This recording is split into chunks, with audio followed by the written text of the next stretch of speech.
In the heart of a small, forgotten village nestled between towering mountains and dense forests, there existed a tale whispered among the elders, the tale of the Mitti Ki Gudiya, the clay doll. It was said that this doll held secrets from centuries past, secrets that could unveil truths long buried. Most brushed it off as folklore, but for some, it was more than just a story. Aria, a young archaeologist from the city, arrived in the village to document cultural artifacts. Her team had been assigned to explore ancient relics rumored to be scattered around the region. On her first evening, while sipping chai at the local tea stall, she overheard an old man recounting the tale of the clay doll. "They say it moves when no one watches," the old man muttered, his eyes clouded with memories. "It guards something powerful." Intrigued, Aria decided to investigate further. The next morning she visited the village's oldest resident, Dadi Amma, who lived in a mud house adorned with dried herbs and ancient charms. Dadi Amma, though frail, had a sharp mind and a wealth of stories. The Mitti Ki Gudiya was crafted by a woman named Mira. Centuries ago, Dadi Amma began. Mira was a healer, known for her remedies and wisdom. But she had enemies, those who feared her knowledge. One night, they burned her hut, but before the flames consumed her, she molded a doll from sacred clay, whispered her secrets into it, and hid it deep within the forest. "What secrets?" Aria asked, leaning forward. "The kind that could heal, or destroy," Dadi Amma replied gravely. Determined to find the doll, Aria convinced her team to explore the forest. Guided by an old map Dadi Amma provided, they ventured into the heart of the woods. The path was treacherous, with twisted roots and eerie silence enveloping them. After hours of searching, they stumbled upon a clearing where an ancient, moss-covered shrine stood. In its center lay a small mound of earth, unnaturally smooth. Aria, driven by curiosity, began to dig carefully. Within moments, her fingers brushed against something cold and firm, the clay doll. As she lifted it, the air grew heavy. Whispers surrounded them, not from any visible source but seemingly from the doll itself. The team exchanged uneasy glances.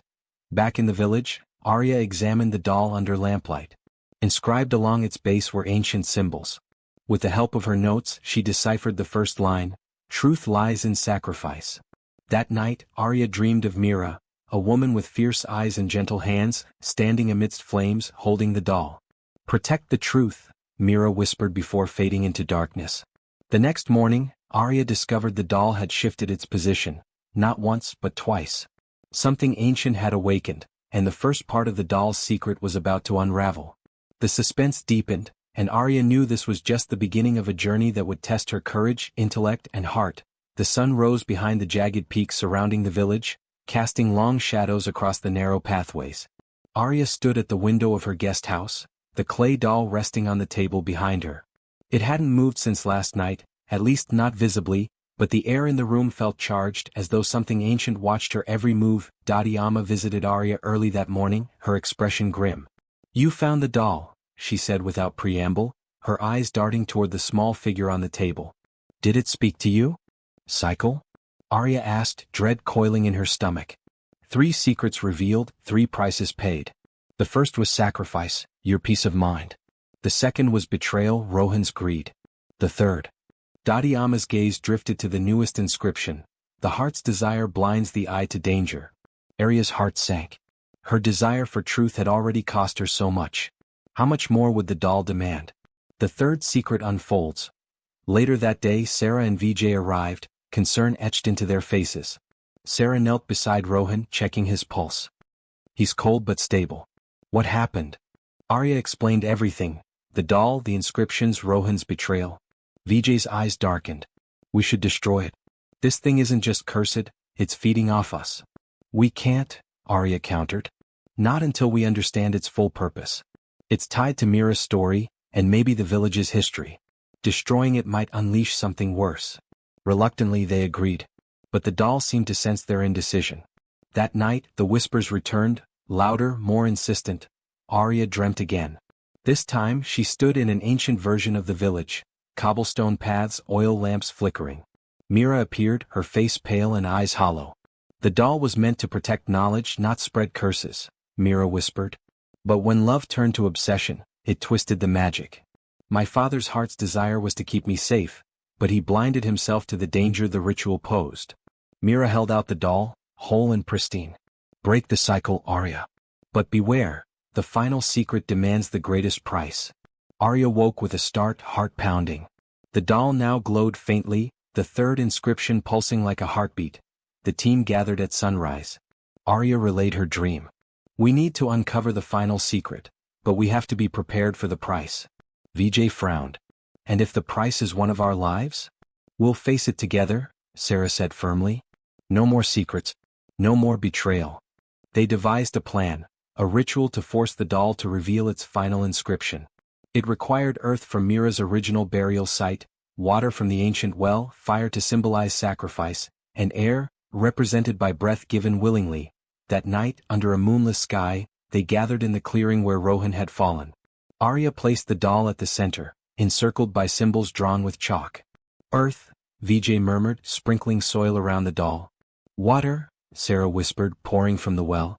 Fire, Aria added, lighting a small clay lamp beside the doll. Finally they stood together, each exhaling softly into the circle. The air shimmered, and the doll's eyes flared open. The cracks widened, pieces flaking away to reveal the fourth and final inscription. To end the curse, one must embrace loss willingly. The ground trembled. Shadows coalesced around them, whispering warnings. Aria realized the price. Someone had to let go of their deepest desire. Rohan, now conscious but weak, stumbled into the clearing. It's me, he rasped. My greed started this. I'll finish it. No. Aria protested. There has to be another way. But Rohan stepped into the circle, lifting the doll. I let go of my desire for wealth, for power. I choose life over possession. The doll shuddered, its glow intensifying, and then with a final crack, it shattered into dust. The whispers ceased. The air cleared. Rohan collapsed, but this time his skin warmed, life returning without the doll's parasitic hold. Dadi Amma appeared at the edge of the clearing, tears in her eyes. The cycle is broken. Mira's soul is free. Aria picked up a small shard of the doll's clay, a reminder of the truths they uncovered and the prices they paid. The village, once shadowed by ancient secrets, now stood bathed in dawn's golden light. But Aria knew one thing for certain. Some secrets were best left buried, and some desires, never worth the price. The dawn after the doll's destruction felt eerily calm. The village, once suffocated by whispers and shadows, now seemed to breathe freely. Birds chirped, the air smelled of fresh earth, and for the first time in days, Aria felt hope. Yet, deep down, an unease lingered, as if the doll's curse had left an imprint too deep to erase. Aria stood at the edge of the clearing, the tiny shard of the doll still warm in her palm. Dadi Amma's words echoed in her mind, some desires are never worth the price. But desire wasn't the only danger. Ignorance could be just as deadly. We broke the curse, Sarah said, approaching quietly. Why do you still look so worried? Aria showed her the shard. This piece didn't crumble. It's as if part of the doll's power survived. What if the curse isn't truly gone?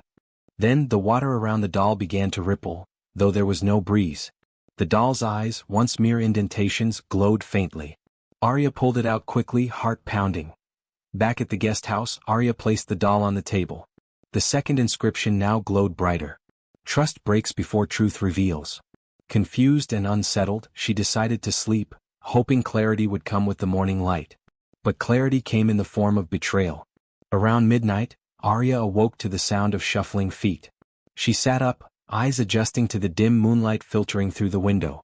Rohan stood by the table, the doll in his hands. Rohan? What are you doing? Aria asked, voice tight with fear. He turned, face shadowed and unreadable. I'm sorry, Aria. I didn't want it to come to this.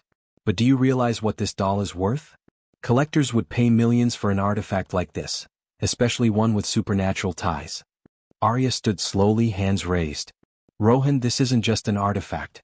It's dangerous. Each secret it reveals comes with consequences. He hesitated, conflict flickering in his eyes. But greed won. He bolted for the door, doll in hand. Aria chased after him, shouting for help. Lights flickered on in nearby houses, villagers peeking out. But Rohan was fast, disappearing into the forest trail leading away from the village. Aria didn't stop.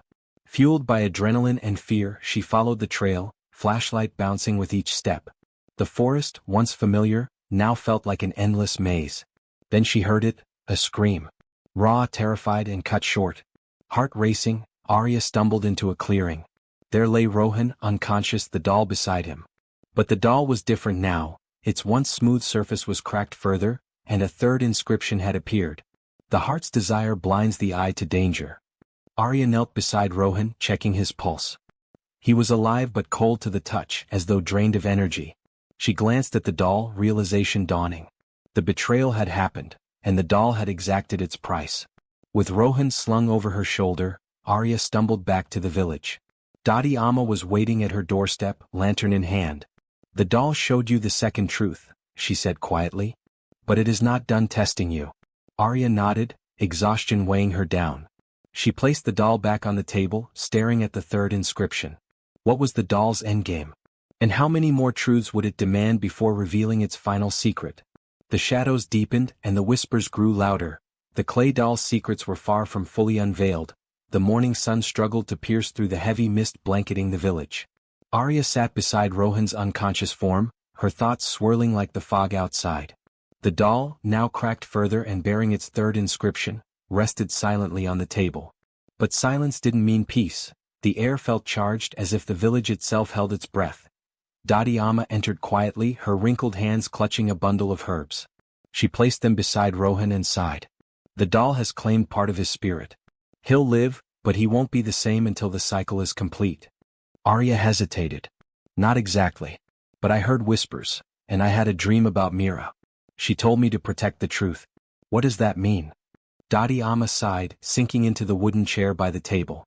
"The doll doesn't just hold secrets, it tests those who seek them. Each secret unlocked comes with a price. Are you ready to pay it?" Aria's curiosity burned brighter than her caution. "I have to know. If these secrets are tied to healing, they could change lives." Dadi Amma shook her head. "Or end them. The first secret is sacrifice. The next is betrayal, not yours but from someone you trust." Aria's resolve hardened. She couldn't turn back now. That evening, while the village settled into its nightly rhythm, Aria studied the doll under her lantern's glow. Turning it carefully, she noticed a faint crack running along its back. Beneath the crack, another line of ancient script shimmered faintly as though illuminated from within. "Trust breaks before truth reveals." Her heart skipped a beat. Was this the betrayal Dadi Amma warned about? Who among her team, Sarah, Rohan or Vijay, could turn against her? Dismissing the thought as paranoia, Aria focused on the task at hand. The symbols on the doll's base hinted at an old ritual, a purification process. She needed water from the village's ancient well, believed to be connected to underground springs untouched by modern pollution. Late that night, Aria, accompanied by Rohan, her closest confidant, made her way to the well. The moon hung low, casting silver light through the banyan trees surrounding the well. Crickets chirped, but the closer they got, the quieter the night became, as if nature itself held its breath. The well was ancient, its stones worn smooth by time. Aria tied a bucket to the rope and lowered it, listening to the creaking of the pulley. The bucket hit the water with a distant splash. As she hauled it up, Rohan stood guard, flashlight scanning the shadows. "This place gives me the creeps," he muttered. "Let's get out of here quickly." The bucket reached the top, brimming with crystal-clear water. Aria dipped the doll into the water, whispering the ritual words she deciphered from the symbols. For a moment nothing happened. Sarah frowned. "Then we need to find the root, not just of the doll but of the magic that created it." Back at Dadi Amma's house, they searched through the old woman's collection of books and artifacts. It was Vijay who stumbled upon an old leather-bound journal, its pages brittle with age. "Look at this," he whispered, flipping to a page marked with a faded ribbon. The entry, written in flowing script, detailed the ritual Mira's father had performed. But more chilling were the final lines. "To break the curse is to awaken the source. The doll is but a vessel, the true power lies within the earth that birthed it." Aria's breath caught. The earth, the burial site. We cleansed the doll but the soil, it's still tainted. Dadi Amma, who had been quietly listening, nodded gravely. The site must be purified. Otherwise, the curse will find another form, another vessel. Guided by Dadi Amma, the group made their way to the outskirts of the village, where an ancient banyan tree stood, its gnarled roots clutching the earth like skeletal fingers. Beneath it lay Mira's original resting place, long forgotten and overgrown. Rohan, still weak but determined, helped clear the underbrush. As they dug, the soil grew darker, almost black with an unnatural dampness. "This is it," Dadi Amma murmured, sprinkling protective herbs around the site. "We must perform a cleansing ritual, not just for the land but for the memories it holds. As they prepared the ritual, the air thickened. Whispers, faint but unmistakable, drifted through the trees. Truth lies buried, the price remains unpaid. Aria's hands trembled as she lit the ceremonial fire. I thought we ended this. Why is it still speaking? Ama's face paled. Because the curse wasn't just about the doll. It was about injustice. Mira's spirit was never truly at peace. Sarah, holding the journal, pointed to another passage. Only when truth is spoken and forgiveness granted can the cycle truly end. Forgiveness? BJ asked. Who needs to forgive, or be forgiven? Ama's eyes filled with sorrow. Mira, and her father. He cursed the land out of grief, but his spirit never found peace either. They formed a circle around the site, each holding a candle. Aria spoke first. Mira, if you can hear us, we seek to end your suffering. We know your father's love turned to obsession, but love shouldn't bind souls. It should set them free. The flames flickered wildly. A shadowy figure, faint but recognizable as Mira. He wanted to protect me, Mira's voice echoed, but his fear trapped us both. Release us, if you truly seek peace. Rohan stepped forward, holding the doll's shard. I offer this remnant, a symbol of broken desire. Let it return to the earth where it belongs. He placed the shard in the soil. The ground trembled, then stilled. The shadow of Mira smiled faintly, and dissolved into the morning light. The whispers ceased. The soil lightened, turning rich and fertile once more. Ama scattered the last of her herbs and sighed deeply. It's done, she said. Not just the curse, but the pain that fueled it. As they returned to the village, Aria felt a weight lift from her chest. The doll's legacy had ended, but the lessons it taught would remain forever. And in the heart of the village, under the ancient banyan tree, wildflowers bloomed, a silent testament to the power of truth, sacrifice and forgiveness. The village had returned to an eerie calm. The banyan tree, once the heart of darkness, now stood tall and peaceful, its roots no longer clutching the earth like vengeful claws. Yet, Aria couldn't shake the feeling that something remained unfinished. Ama's house became a hub of quiet reflection. Aria, Sarah, Vijay and Rohan sat around the flickering lantern, the last piece of the doll, now turned to dust, lying in a small clay bowl. We ended the curse, Sarah whispered. But why does it feel like the story isn't over? Ama, sipping her herbal tea, nodded slowly. Curses leave scars. The land is cleansed but the memories, they linger. It's not enough to end the darkness, one must light the path forward. That night, Aria dreamt of Mira. No longer a shadowy figure, Mira stood in a sunlit meadow holding a small clay doll, but this one radiated warmth, not menace. The curse bound us to pain, Mira said softly. But love can bind us to peace. Create, don't destroy. Honor, don't forget. Aria woke with a start. Her path was clear. They needed to replace fear with hope. The next morning the group gathered under the banyan tree. Aria, guided by Mira's words, shaped a new doll from fresh clay, not as a vessel of power but as a symbol of healing. This doll, Aria said, placing it in the hollow of the tree, is not for control but for remembrance. A reminder that love should never imprison, only free. The villagers, once terrified of the legend, now watched with quiet reverence. Children, once warned to avoid the tree, now played around it, laughter replacing whispers. Days turned to weeks, and the wildflowers around the banyan bloomed brighter than ever. The soil, once tainted and lifeless, now nourished life. And the dreams, the haunting dreams, ceased. Ama, watching the children braid garlands near the tree, smiled. Sometimes the greatest power is not in breaking curses, but in transforming the pain they leave behind. Aria squeezed Sarah's hand. Mitti Ki Gudiya, once a symbol of fear, now stands for resilience. We can't erase the past but we can shape the future. As they walked away, the breeze carried the faintest whisper, not of warning but of gratitude.